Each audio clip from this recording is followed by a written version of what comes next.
So over the past year, I've definitely entered into my crafty era. I've taken up crochet, sewing, and embroidery. And the reason I was drawn to embroidery is that I just love the idea of taking a blank canvas and adding something to it that's just so uniquely me. And that's why this year, instead of buying a Christmas sweater, I thought it would be a lot cooler to make one, or rather design one. And this is how it went.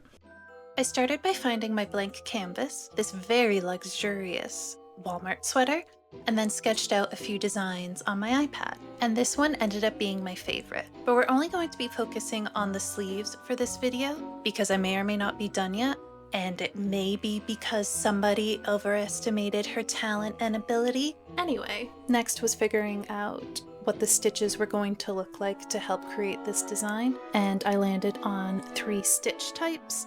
And that is the Backstitch, which you see here, the whipped Backstitch, which I think is perfect for creating that string of lights effect, and finally the satin stitch for the base of my Christmas bulbs. I also found just the perfect embroidery floss for this project.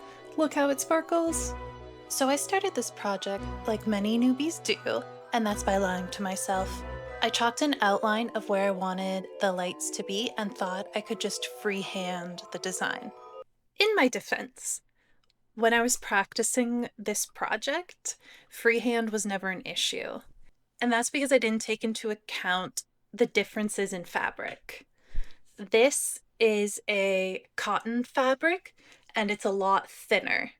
This is not a cotton fabric. This is a polyester fabric with a knit design, and it is incredibly stretchy. And that stretch just ruined everything. I couldn't get the embroidery floss to stay straight and create the forms that I wanted. As you can see here, the stretch also caused gaps in the embroidery, and I thought the whip back stitch would cover all my mistakes and I would be okay. And I was, until I had to start with the Christmas bulbs. So if I was going for an abstract piece, this would have been totally fine. But the light bulbs just didn't come out looking like light bulbs. So here's a close-up of the finished first sleeve. As you can see, many of the bulbs are misshapen. They're more circular. It's giving more Christmas ornament rather than Christmas bulb. Obviously, I didn't want to repeat the chaos and just utter frustration that this sleeve caused me. And as much as I love cherries, that's not the vibe I'm going for. So, enter the embroidery paper. So I've used embroidery paper before on crochet pieces and it works beautifully. The only reason I didn't use it earlier is because I was just overly confident in myself. But hey, we grow. So as you can see, I sketched out the design and got to work, and instantly, the whole process was night and day. I wasn't fighting the fabric anymore, I could stitch faster, and my lines were so much cleaner. And look at that, I have light bulbs instead of ornaments. And here's just a close-up of the work. Look at those clean lines, those shapes, super happy. And now it's time for the fun part, and that's washing the paper away.